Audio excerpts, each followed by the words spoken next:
నమస్తే. Welcome to Andhra Prabha. నేను రఘునందన్.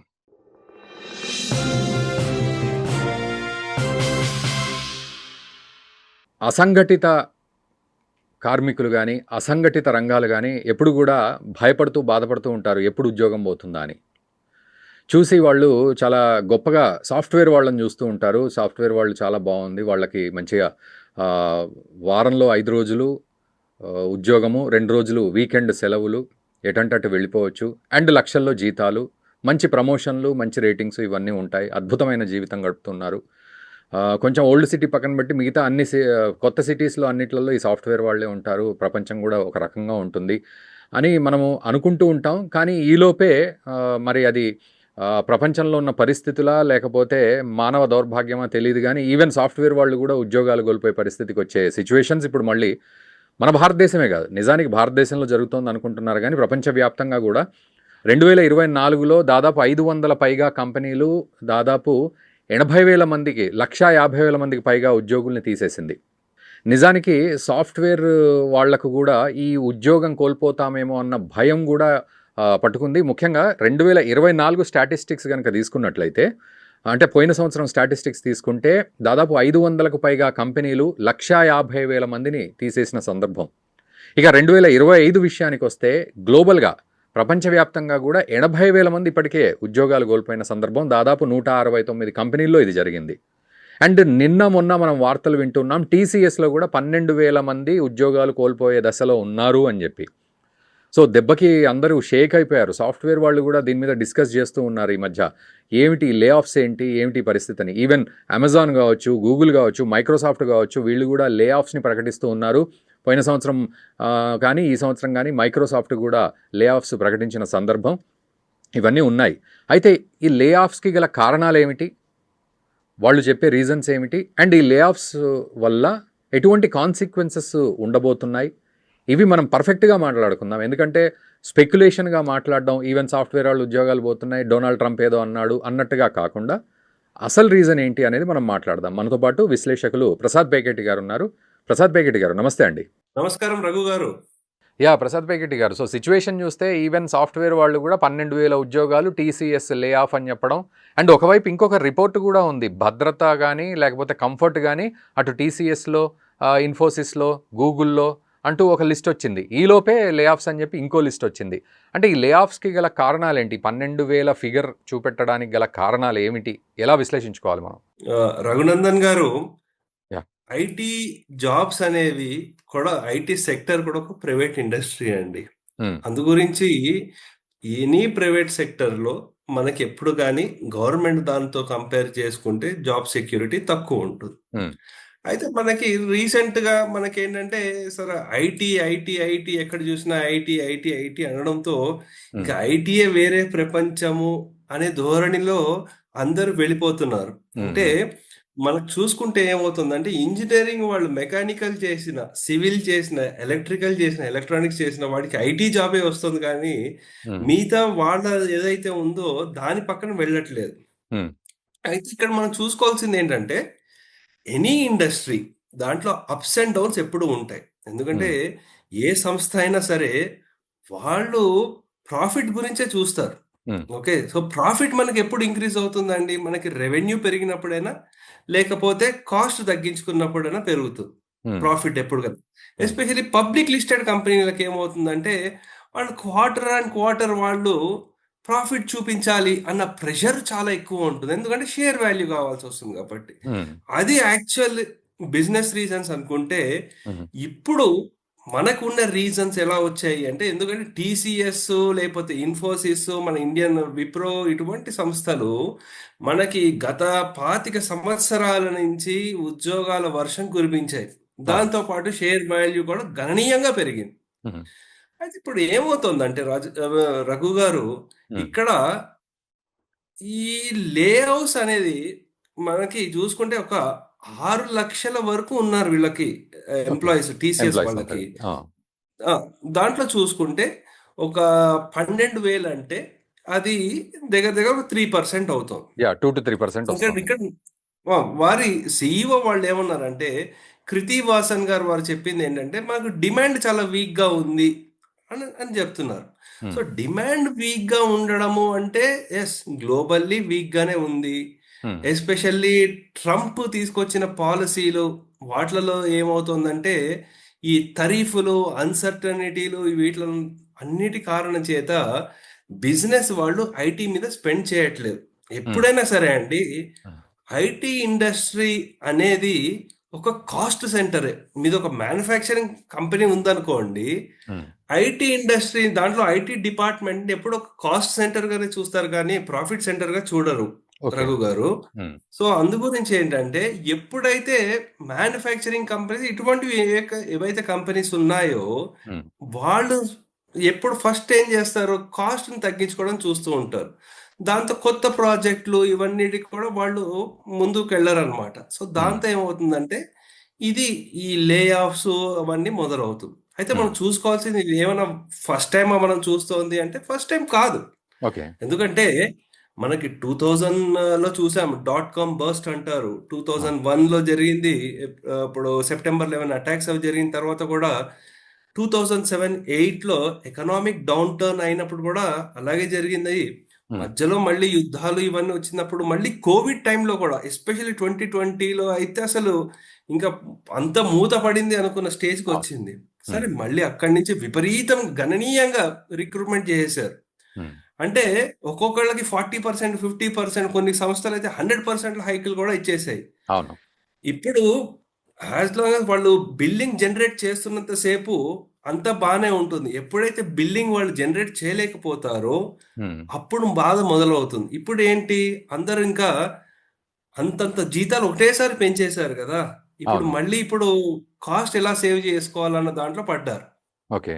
అయితే ఇక్కడ చూసుకోవాల్సిన అంశాలు ఏముందంటే, దీనికి తోడు బిజినెస్ ఎన్వైరన్మెంట్తో పాటు ఓకే. ఇప్పుడు ఏఐ ఆటోమేషన్ వచ్చింది. హ్మ్. అంటే ఒక వ్యక్తి ఒక 4-5 రోజులు వాడు టైం తీసుకుని కోడింగ్ చేయాలి అనుకున్నాడు. ఎస్పెషల్లీ మన ఇండియన్ సంస్థల దగ్గరకు వచ్చేసరికి ఏంటంటే అండి, ప్రోగ్రామింగ్ జాబులు చాలా ఎక్కువ అండి. హ్మ్. సో ప్రోగ్రామర్స్కి ఎక్కువ వాల్యూ ఉండదు. అంటే మన భారతదేశస్తులు టెక్నికల్లీ వెరీ వెరీ స్ట్రాంగ్ అనే ఒక ఇది ఉంది. హ్మ్. అయితే ఎప్పుడైతే ఏఐ వచ్చి అవే కోడ్ కోడ్ జనరేషన్లు అవన్నీ చేసేస్తోందో, హ్మ్.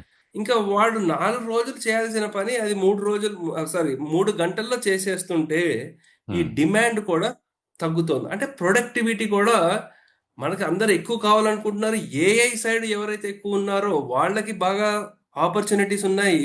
హ్మ్. ఇక్కడ మనకి మిగతా వాళ్ళు ఎవరైతే నాన్ టెక్నికల్‌గా ఉండి, లేకపోతే ఏఐ సైడ్ ఇంకా వాళ్ళు చేంజ్ కాకుండా, కొత్త టెక్నాలజీ నేర్చుకోకుండా, ఇంకా పాత టెక్నాలజీలోనే అదే ఎక్సెల్ షీట్లు, అదే పవర్ పాయింట్ ప్రెజెంటేషన్‌లు ప్రిపేర్ చేసుకుంటూ, మిగతాయి హ్మ్. అసలు ఏఐ ద్వారా ఎలా చేయొచ్చు అనేది వాళ్ళు ఎవరైతే ఫ్లెక్సిబుల్‌గా లేరో, ఓకే. అటువంటి వాళ్ళు చాలా కష్టపడాల్సిన అవసరం ఇప్పుడు వస్తోంది. అంటే వాళ్ళు చాలా కష్టపడతారు. No doubt about it actually. అంటే ఒకటి సో సార్ ప్రసాద్ గారు, ఇక్కడ మీరన్న దాంట్లోనే ఒక స్ప్లిట్. అంటే ఏఐ రావడం వల్ల అందరూ ఉద్యోగాలు కోల్పోతున్నారు అనేది వాస్తవమా? ఏఐ రావడం వల్ల ఆ స్కిల్‌ని నేర్చుకోలేని వాళ్ళు మాత్రమే ఉద్యోగాలు కోల్పోతున్నారు అనేది వాస్తవమా? ఎట్లా అర్థం చేసుకోవాలి? అంటే ఏఐ వచ్చింది అని చెప్పి ఏఐని నేర్చుకుని దాన్ని వాళ్ళ రోజు చేస్తున్న వర్క్‌లో దాన్ని ఎలా వాడాలో తెలియని వాళ్ళు జాబ్ కోల్పోతున్నారు. అంటే ఓకే. ఇప్పుడు ఏఐ, ఇప్పుడు ప్రతి సంస్థ ఏమంటుంది, మీరు ఏఐ నేర్చుకోండి, నేర్చుకోండి, నేర్చుకోండి. సరే, నేను ఏఐ నేర్చుకుని నేను నా జాబ్‌లో దాన్ని ఎలా ఇంప్లిమెంట్ చేయాలి? హ్మ్. లేకపోతే ఎక్కడెక్కడ దాన్ని ఏఐని బాగా ఎఫెక్టివ్‌గా యూజ్ చేసుకొని, హ్మ్. నేను 4 రోజుల్లో చేయాల్సిన పనిని నేను ఒక్క రోజులో ఎలా చేయగలుగుతాను? అది మా మేనేజ్‌మెంట్‌కి నేను ఎలా చూపించగలుగుతాను? హ్మ్. అని వాళ్ళకి జాబ్, వాళ్ళకి ఎప్పుడు సెక్యూరిటీ ఉంటుంది. హ్మ్. కానీ ఇదేదో కొత్త టెక్నాలజీ ఇంకా నేను నేర్చుకోవడం నా వల్ల కాదు. లేకపోతే నాకు 15 ఏళ్ల ఎక్స్‌పీరియన్స్ ఉన్నాయి, 20 ఏళ్ల ఎక్స్‌పీరియన్స్ ఉంది, నేను ఇంకా నేర్చుకోను అనే ఫిక్స్డ్ మైండ్ ఉంటారు కదండీ! అవును. వాళ్ళకి కొంచెము జాబ్ రిస్క్‌లో పడుతుందండి. సో అందు ఓకే. గురించి ఏంటంటే ఇది ఒక, అంటే నేను అదే ఫ్యాక్టర్ అని చెప్పట్లేదు. ఎందుకంటే అవును. కొంతమందికి మనసులో కూడా చాలా బాధేస్తుంది. హ్మ్. నేను 20 ఏళ్ళు, 30 ఏళ్ళు అదే సంస్థలో లాయల్‌గా పనిచేస్తున్నాను. బయట వాడు నాకు ఇంత జీతాలు ఇస్తున్నా సరే, నేను వెళ్ళకుండా నేను ఇంత అవును. మొత్తం నేను ఇక్కడే ఉన్నాను. అయినా నా ఉద్యోగం పోయిందని బాధేస్తుంది. నిజంగా హ్మ్. బాధపడాల్సిన ఇదే. హ్మ్. కానీ ఏం చేయాలి, ఇప్పుడు సిట్యుయేషన్ కూడా అలాగే ఉంది. ప్రైవేట్ మార్కెట్‌లో ఇవి ప్రైవేట్ ఇండస్ట్రీ, ఇదేం గవర్నమెంట్ సంస్థలు కాదు కదా! హ్మ్. సో అందు గురించి కొంచెము మనకి డబ్బులు బాగా వచ్చినప్పుడు కూడా ఒకవేళ ఉద్యోగం లేకపోతే మనం ఎలా నిలబడాలి, హ్మ్. సస్టైన్ అవ్వాలి అనే ప్లానింగ్ చేసుకోవాలి. ఎందుకంటే ఇక్కడ ఉట్టి టాలెంట్ తోనే కాదు, హ్మ్. కొంచెం అదృష్టంతో కూడా ఆధారపడి ఉంటుంది. ఎందుకంటే ఆ 2000 సైకిల్ కూడా చూశాను అవును. రఘు గారు. అప్పుడు హ్మ్. చూశాను. 2007-8 కూడా చూశాను. హ్మ్. ఒక్కోసారి ఏమవుతుందంటే మనకి ఎంత టాలెంటెడ్ ఉన్నా సరే వాళ్ళకి ఉద్యోగం పోయే సందర్భాలు కూడా వస్తూ ఉంటుంది. అంటే సో కరెక్టే ఎందుకని సార్. లేదంటే బట్ ఇప్పుడు 12,000 మంది ఉద్యోగాలు కోల్పోవడం అనేది ఇప్పుడు ఒక లెక్క మనం చర్చకు తీసుకున్నప్పటికీ, బట్ బిఫోర్ అండ్ ఆఫ్టర్ గూడా ఇంకా లే ఆఫ్స్ ఉండబోతున్నాయనేది మనకు అర్థమవుతోంది. సో, ఈ అవును. వీళ్ళల్లో ఇప్పుడు ఇంతమంది టాలెంటు లేకపోవడం అంటే ఉద్యోగాలు ఆల్రెడీ సంపాదించిన వాళ్ళు పోగొట్టుకుంటున్నారు గదా! సో, టాలెంట్ లేకపోవడం అనేది అదొక బేసిక్ రీజన్ కిందకే వస్తోంది గానీ, ఏఐని టచ్ చేసే రీజన్ కిందకో, లేకపోతే గ్లోబల్‌గా ఉన్న సినారియోని టచ్ చేసినట్టుగా అనిపించట్లేదు. సో, అదే అర్థం గాని సిట్యుయేషన్. ఎందుకు వీళ్ళు గూడా అంటే జాబ్‌లు కోల్పోతున్నారని? అంటే ఇప్పుడు మీరు చెప్పింది కూడా రైటే. ఎందుకంటే AI is one of the factor, not the only factor. Okay. ఎందుకంటే ఇప్పుడు గూగుల్, అమెజాన్ ఇటువంటి పెద్ద పెద్ద సంస్థలు, మైక్రోసాఫ్ట్ ఇటువంటి సంస్థల్లో ఉద్యోగం రావాలంటే వాడికి ఎంతో టాలెంట్ ఉంటేనే వాడికి ఉద్యోగం వస్తుంది. ఎగ్జాక్ట్‌లీ. అయినప్పటికీ అటువంటి వాళ్ళు కూడా ఉద్యోగం కోల్పోతున్నారు. హ్మ్. అంటే అక్కడ టాలెంట్ ఒకటే కదా, ఆ టైంలో వాళ్ళకి కొంచెం ఏ డిపార్ట్మెంట్లో ఉన్నారు అవన్నీ కూడా మ్యాటర్ అవుతుంది. మనం ఏ డిపార్ట్మెంట్, ఒకటి మనకి జాబ్లో ఏంటంటే రఘు హ్మ్. గారు, హ్మ్. మన బాసు మనం ఏ టీంలో ఉన్నాము, లేకపోతే మన కింద వాళ్ళు ఎవరైతే ఉంటారో అది మనకి టాలెంట్తో సంబంధం ఉండదు. అది అది మన హ్మ్. అదృష్టం మీద ఆధారపడి ఉంటుంది. ఓకే. సో అందు గురించి కొంచెం ఏంటంటే ఆ కూసంత అదృష్టం కూడా ఉండాలి మనకి. హ్మ్. ఎందుకంటే లేదంటే మనకి కొంచెము కష్టపడతాం. హ్మ్. అందు ఓకే. గురించి ఇక్కడ చూసుకోవాల్సింది ఏంటంటే, సరే ఇప్పుడు నిజంగా అంత పరిస్థితులు అలాగే ఉన్నాయా అంటే అలా లేవు. ఓకే. ఎందుకంటే కొన్ని సెక్టర్స్‌లో ఏమవుతుందంటే, మీరిప్పుడు డాట్ కామ్ కానివ్వండి, ఎకనామిక్ 2007, 8 ఎకనామిక్ డౌన్ టర్న్ అయినప్పుడు, రిసెషన్ వచ్చినప్పుడు కూడా హ్మ్. అది అయిన తర్వాత ఇండియన్ కంపెనీస్ ఇంకా బ్రహ్మాండంగా ఎదిగాయి. ఎగ్జాక్ట్‌లీ. ఎందుకంటే హ్మ్. ఎక్కువ ఆఫ్ షోరింగ్ వర్క్ పెరిగింది. హ్మ్. పెరిగిన తర్వాత ఇంకా డిమాండ్ బాగా పెరిగింది. సో, హ్మ్. ఇప్పుడు ఒక చిన్న ఉదాహరణ ఇస్తాను. ఇప్పుడు డోజీ అని ఏవైతే ఉన్నాయో హ్మ్. యూఎస్‌లో హ్మ్. ఈ గవర్నమెంట్ కాంట్రాక్ట్‌లు ఇవన్నీ ఏవైతే ఉన్నాయో గణనీయంగా తగ్గించేశారు. అంటే $1 ట్రిలియన్ పైన కాంట్రాక్ట్‌లు ఏవైతే ఉన్నాయో అవి క్యాన్సిల్ చేయడం జరిగింది. ఓకే. సో, లేదా ఇంకా వర్క్ తగ్గించడం చేశారు. అయితే హ్మ్. మరి అక్కడ ఎక్కువ కానీ ఎక్కువ చూసుకుంటే వాళ్ళ కాస్ట్ యూఎస్‌లో అండి. అక్కడ లోకల్లీ హైర్ చేసుకునే వాళ్ళకి కాస్ట్ ఎక్కువ ఉంటుంది. అంటే హ్మ్. ఒక క్లయింట్ ఉన్నాడనుకోండి. అవును. ఆ వ్యక్తి మీద వాళ్ళు చార్జ్ చేసేది గంటకి $150-200 ఉంటుంది. హ్మ్. అంటే అంత కాస్ట్ వాళ్ళు నేను భరించలేను అన్నాడనుకోండి. అప్పుడు హ్మ్. ఏం చేయాల్సొస్తుందంటే, సరే అక్కడ వాళ్ళు ఒక్కోసారి వాళ్ళని వేరే చోట ఎక్కడైనా పెట్టి, వారి రోల్‌ని ఇక్కడ ఇండియాకి పంపించి కొంచెం కాస్ట్ కూడా ఇక్కడ హ్మ్. తగ్గించే ప్రయత్నాలు చేస్తూ ఉంటారండి. అందు హ్మ్. గురించి కాస్ట్‌ని కూడా వాళ్ళు ఆప్టిమైజ్ చేయడం జరుగుతూ ఉంటుంది. ఓకే. సో, అందు గురించి ఈ కాస్ట్ ఆప్టిమైజేషన్ అవి కూడా చూసుకుంటారు. హ్మ్. ఒకప్పుడు ఎలా ఉండేదంటే హ్మ్. రఘు గారు, హ్మ్. ఇక్కడ మనకి 100 మంది మనకి ఎంప్లాయీస్ ఉన్నారంటే ఒక కంపెనీలో హ్మ్. ఒక 70 మంది ఉండి, మిగతా 30 మందిని మనకు వేరే ప్రాజెక్ట్ వస్తుందని ఆశించి వాళ్ళని అలా బెంచ్ అంటారు దాన్ని. హ్మ్. వాళ్ళని అలా ఖాళీగా ఉంచడమో, లేకపోతే వాళ్ళని ఏదో ట్రైనింగ్ ఇవ్వడమో, లేకపోతే ఇంకొక దాంట్లో వాళ్ళని యుటిలైజ్ చేసుకోవడమో, లేదు టెక్నికల్ వాళ్ళే కాకపోయినా సరే కొంతమందిని హెచ్ఆర్ డిపార్ట్మెంటో, ఫైనాన్స్ డిపార్ట్మెంట్‌లో పెట్టుకోవడం అటువంటివి చేస్తారు. ఎందుకంటే ఓకే. బ్యాక్ సైడ్ ఆపరేషన్స్ ఉంటాయి. టెక్నికల్ హ్మ్. వర్కే కాకుండా. హ్మ్. అయితే బెంచ్ స్ట్రెంత్ అనేది ఎప్పుడు 72%, 75% అలా ఉండేది. ఓకే. ఇప్పుడు హ్మ్. ఈ ఆటోమేషన్‌లు ఇవన్నీ చేయడం ద్వారా హ్మ్. బెంచ్‌కి టార్గెట్ ఏం పెట్టుకుంటున్నారంటే 90%, 95%. ఓకే. అంటే అంత తక్కువ మందిని బెంచ్‌లో ఉంచాలి. మిగతా వాళ్ళందరిని ప్రాజెక్ట్‌లో పెట్టాలి. అంటే ఓకే. ప్రాజెక్ట్‌లో పెట్టాలంటే హ్మ్. మనకు ఒకడు ₹1,00,000 జీతం ఇస్తున్నాడంటే మన నుంచి వాడు ఒక 5,00,000 వరకు ఆశిస్తారు గదా!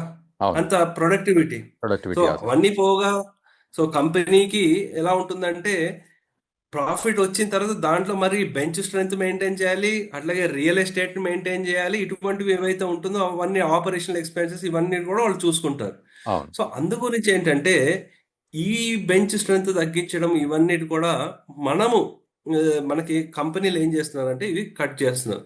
అయితే ఇంకోటి ఇక్కడ హ్మ్. చూసింది ఏంటంటే రఘునందన్ గారు, హ్మ్. సో ఇక్కడ ఏమవుతుందంటే చాలా మటుకు ఆ, మన ఇండియన్ కంపెనీస్ వచ్చేసరికి హ్మ్. ఏఐ సైడ్, అంటే ఆర్టిఫిషియల్ ఇంటెలిజెన్స్ వైపు అంతలా ఇన్వెస్ట్ చేయలేవు. హ్మ్. ఎప్పుడైనా సరే వేరే చోట ఇన్వెస్ట్మెంట్ చేసుకుంటూ వచ్చారు, కానీ హ్మ్. ఇటు సైడ్ ఏఐ లేకపోతే ప్రోడక్ట్ని ఏదైనా డెవలప్మెంట్ చేయడము, ఏదో మనకి అక్కడ వాళ్ళు క్లయింట్ ఉన్నాడు, వాడికి మనం హెడ్ కౌంట్ ఇవ్వడము, వాడి దగ్గర నుంచి వచ్చిన ప్రాఫిట్లు, ఆ ప్రాఫిట్ల తర్వాత మళ్ళీ ఎలా ఇన్వెస్ట్ చేశారు ఓకే. అనేది జరగలేదు. So okay. అది ఉంది. సో ఇక్కడ చాలా మంది ఇంకొక విషయం ఏంటంటే సార్. ఇక్కడ ఇటువంటి ఇంకొక విషయం. ఇప్పుడు చెప్పండి. టీసీఎస్ రిలేటెడ్‌గా ఎంప్లాయీస్‌ని నేను కన్సల్ట్ చేస్తే, అయితే ఇంకొక సర్వే రిపోర్ట్ గూడా ఒక కంపెనీ ఏదో రిపోర్ట్ ఇచ్చింది. సో, కంఫర్టబుల్ అండ్ సేఫ్ ఎక్కడ అంటే టీసీఎస్, గూగుల్ ఇట్లాంటివి ఒక 5, 6 పేర్లు ఫస్ట్ లిస్ట్‌లో చెప్పిందనమాట. నేను సో, టీసీఎస్ వాళ్ళని అడిగితే this is a big joke అని చెప్పి వాళ్ళన్నారు. టీసీఎస్‌లో అలా ఉండదు అని. సరే అక్కడ వాళ్ళ అనుభవం వాళ్ళు చెప్తూ ఉన్నారు ఒక ఉద్యోగిగా. ఈలోపు 12,000 ఉద్యోగాలు టీసీఎస్ డిక్లేర్ చేయడంతోటి మొత్తం పెద్ద దుమారమే రేగింది అనే సిట్యుయేషన్. సో, మీరన్నట్టు global situations and cost cutting and AI technology ఈ 3 ముఖ్యమైన రీజన్స్ లాగా కనబడుతూ ఉన్నాయి మీరు చెప్పిన దాంట్లో. మరి ఇది మనం కోలుకోగలిగే పరిస్థితి ఉంటుందా? లేదా ఇంకా వాష్ ఔట్ అయ్యే సిట్యుయేషన్స్ ఉంటుందా? ఎలా మనము దీన్ని ముందుకు తీసుకెళ్తాం? ఏంటి దీని కాన్సీక్వెన్స్ ఏంటి? అంటే ఒకటి మనం చూసుకోవాల్సింది, ఎందుకంటే ఇక్కడ టాలెంట్ తో సంబంధం లేదు ఒక్కోసారి. హ్మ్. సో ఒక్కోసారి ఏమవుతుందంటే ప్రైవేట్ ఉద్యోగి ఎవరైనా సరే ఒక ఫైనాన్షియల్ బ్యాకప్ అనేది ఎప్పుడూ ఉండాలండి. అంటే హ్మ్. ఒకవేళ ఇది లేకపోతే ఇంకోటి ఏదంటే నా పరిస్థితి. హ్మ్. కొంతమంది యాక్చువల్ చెప్పాలంటే కోవిడ్ సమయంలో వర్క్ ఫ్రమ్ హోమ్ ఆప్షన్లు ఇచ్చినప్పుడు హ్మ్. వారు వాళ్ళ ఊళ్ళకి వెళ్ళిపోయి హ్మ్. అక్కడ ఆ, వృత్తితో పాటు అక్కడ వ్యవసాయం చేసుకోవడము, హ్మ్. లేకపోతే వాళ్ళు ఉండే షాపులు నడిపించుకోవడము, ఇటువంటివి ఏవైతే ఉన్నాయో అవి నడిపించుకుంటూ వచ్చి ఒక బ్యాకప్ వాళ్ళు ఒకటి క్రియేట్ చేసుకున్నారు. హ్మ్. ఓన్లీ ఉద్యోగం మీదే ఆధారపడితే హ్మ్. ఇప్పుడు ఉండే పరిస్థితుల్లో ఇక్కడే కాదు, భారతదేశంలోనే కాదు, ఎక్కడైనా సరే, హ్మ్. ఎక్కడైనా సరే మనకి ఫైనాన్షియల్ బ్యాకప్, కొంతమంది షేర్స్ లో ఇన్వెస్ట్ చేశారు, కొంతమంది ఎక్కడో చోట ఇన్వెస్ట్మెంట్లు చేసుకుంటూ వచ్చారు. హ్మ్. ఉట్టి ఉద్యోగం మీదే ఆధారపడితే దాని మీద ముందుకెళ్లే రోజులైతే కాదు. హ్మ్. సో ఇంకోటి, హ్మ్. ఆ, ఈ ఇండస్ట్రీలో ఉన్నాను కాబట్టి ఒకటి సలహా ఇస్తున్నాను. ఓకే. ఎస్పెషల్లీ హ్మ్. చాలా మంది పేరెంట్స్ కి కానివ్వండి, లేకపోతే ఆస్పైరింగ్ స్టూడెంట్స్ ఎవరైతే ఉంటారో, హ్మ్. జస్ట్ ఐటీ జాబ్ గురించే వెళ్ళకండి. మీరు హ్మ్. ఏది ఉన్నా సరే, దేంట్లో ఉన్నా సరే డెప్త్ లోకి వెళ్ళాలి. హ్మ్. ఏ స్ట్రీమ్ లో ఉన్నా, మీరు సపోజ్ ఎలక్ట్రానిక్సే తీసుకున్నారు, హ్మ్. సో చాలా మంది ఇప్పుడు సెమీ కండక్టర్ మ్యానుఫ్యాక్చరింగ్ ఇండియాలో పెడతామంటున్నారు. ఆ చిప్ ఓకే. డిజైన్ వాటికి డిమాండ్ చాలా గణనీయంగా పెరుగుతోంది. హ్మ్. ఇప్పుడు ఆ, జస్ట్ వాడు గ్రాడ్యుయేట్ అయినా హైరింగ్ చేసేసుకునే రోజులు పోయాయి. హ్మ్. పెద్ద హ్మ్. పెద్ద జీతాలు ఇస్తారు, అవన్నీ పోయాయి. సో హ్మ్. ఎందుకంటే IT industry is youngest industry. హ్మ్. ఇండియాలో వచ్చేసరికి 1964లో వచ్చింది. మిగతా హ్మ్. ఇండస్ట్రీలు దానికంటే ముందు ముందు నుంచే నుంచే ఉంది. ఉన్నాయి. అవును. సో అందు గురించి ఇది కూడా ఏంటంటే ఒక స్టేబుల్ అయ్యే స్టేజ్కి వస్తుంది. హ్మ్. అయితే ఇప్పుడు ఎవరికి డిమాండ్ బాగా ఉంటుందంటే హ్మ్. ఏఐని ఎలా వాడుకోవాలనే వాడికి డిమాండ్ బాగా ఉంటుంది. హ్మ్. దాంతో పాటు నెక్స్ట్ చూసుకోవాల్సింది ఏంటంటే ఆ ఏఐ ఆల్గరిథమ్స్ ని ఎలా డెవలప్ చేయాలి. హ్మ్. ఏఐ అనేది ఏదో పెద్ద ఇది కాదు కదా, అది ఎక్కడి హ్మ్. నుంచి నేర్చుకుంటుంది? ఎవడో హ్యూమన్ ఇచ్చే హ్మ్. ఇన్పుట్స్ నుంచి అది ఇన్‌పుట్స్ వస్తున్నాయి. నేర్చుకుంటుంది. హ్మ్. అది దాని నుంచి అది నేర్చుకుని అది రిజల్ట్స్ ఇస్తూ ఉంటుంది. సో హ్మ్. దానికి ఎలా ఇన్పుట్స్ వెళ్తున్నాయి, మనం ఎలా ఇన్పుట్స్ జాగ్రత్తగా దానికి ఇవ్వాలి హ్మ్. అనే వాటి మీద కూడా మనం ఫోకస్ చేసుకుంటూ స్కిల్ని ఎప్పటికప్పుడు అప్గ్రేడ్ చేసుకోవాలి. ఇది హ్మ్. వరకు ఏంటంటే నాకు 90% వచ్చింది, 98 అవును. పర్సెంటేజ్ వచ్చింది అంటే అబ్బా నువ్వు గ్రేటు అది అనుకునే అదే వాళ్ళు. జీవితాంతం కంటిన్యూ అయ్యేది. సో అది ఇలా కాదు. అది ఇప్పుడు నాలెడ్జ్‌కి ఉన్న నాలెడ్జ్‌ని ఎలా, ఎప్పుడు, ఎక్కడ, ఎలా అప్లై చేయాలని చెప్పేదే స్కిల్. ఆ హ్మ్. స్కిల్‌ని హ్మ్. మనం అందరం ఫోకస్ చేసుకొని ఇంకా ఇంప్రూవ్ అవుతూ ఉండాలండి. సో అందు గురించి ఇలానే ఉంటుందంటే ఉండదు. కానీ గణనీయంగా మార్పులు వస్తున్నాయి. ఆ మార్పులకు తగ్గట్టుగా మనం కూడా దానికి అడ్జస్ట్ అవుతూ ఉండాల్సొస్తుంది. Right sir. Thank you very much Prasad పైకెట్టి గారు. సో, చాలా విషయాలు చెప్పారు. ఈ ఎంప్లాయీస్ లే ఆఫ్స్‌కి సంబంధించి సినారియో ఏమిటి అనేది. సో, ఓవరాల్‌గా వ్యూయర్స్ వారు చెప్పిన విధంగా గనక చూసుకున్నట్లయితే అటు కాస్ట్ కట్టింగ్ ఒకటి ఉంది. తర్వాత ప్రాపంచిక పరిస్థితులు ఒకటి. మరోవైపు ఆర్టిఫిషియల్ ఇంటెలిజెన్స్ అనే టెక్నాలజీ మనం అందరం అనుకుంటున్నట్టుగా ఈ 3 ప్రధాన కారణాలుగా కనబడుతూ ఉన్నాయి. సో దానివల్ల ఆ బిల్ పేమెంట్స్ విషయానికి వచ్చేసరికి అన్ని రకాల సమస్యలు అక్కడే ఉత్పన్నమై వాటికి తగ్గ సొల్యూషన్స్లో భాగంగా ఇలా లే offs. And at the same time TCS కూడా ప్రకటించింది ఏంటంటే మేము ఆ 12,000 మంది ఉద్యోగులకు వేరే చోట రిప్లేస్మెంట్ ఇవ్వడం కానీ, వాళ్ళకి ఇన్సూరెన్స్ గురించి మాట్లాడడం కానీ, లేకపోతే వాళ్ళ కంపెన్సేషన్స్ ఇవ్వడం కానీ, ఇవన్నీ కూడా చాలా జాగ్రత్తగా చేస్తాం, క్లయింట్కు కూడా ఎటువంటి ఇబ్బంది లేకుండా ఇవన్నీ చేస్తాం అని అంటున్నప్పటికీ కూడా ఇదంతా కూడా ఆత్మహత్య సదృశంగానే కనబడుతోంది పరిస్థితి చూస్తే. బట్ ఏదేమైనా ఈవెన్ సాఫ్ట్వేర్ రంగం కూడా ఇలాంటి సిచ్యువేషన్స్ ఎదుర్కొంటుంది అంటే అది ప్రత్యక్షంగా చూస్తున్న పరిస్థితులు ఇవి. ఏదేమైనా ప్రపంచం బాగుండాలని కోరుకుందాం. అందులో అన్ని రంగాలు బాగుండాలి, సాఫ్ట్వేర్ రంగం కూడా బాగుండాలి, ఉద్యోగులు కూడా బాగుండాలని మనం కూడా మనస్ఫూర్తిగా కోరుకుందాం. అండ్ ఇంకా ఏమైనా సమస్యలు ఉన్నాయా మీ దృష్టిలో సాఫ్ట్వేర్ రంగంలో ఇలా జరగడానికి గల కారణాల విషయంలో మీరు కూడా కామెంట్ చేయండి. ఈ వీడియోని మీ మిత్రులకు కూడా షేర్ చేయండి. Thank you very much.